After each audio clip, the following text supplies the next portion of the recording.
Hello everyone, today we will be sharing with you Bodaq's April news roundup. This month we will be talking about the versatility of our product and some of the new projects that we have covered today. Bodaq Interior Film has been gaining popularity among designers and architects as a cost-effective and versatile alternative to traditional finishes.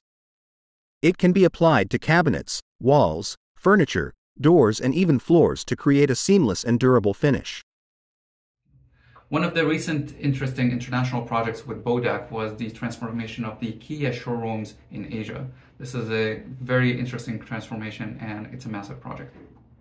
The decision to use Bodaq in the Kia showrooms in Asia came down to both sustainability and the great modern look that it provides these showrooms.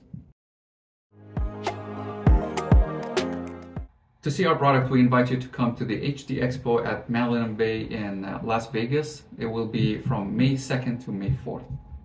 We also invite you to come to see our product at the NeoCon at the Mart in Chicago from June 12th to June 14th. If you want to know the latest Bodaq news, please visit our blog and follow us on social media. Thank you for watching our April news roundup, and please subscribe to hear more about our product.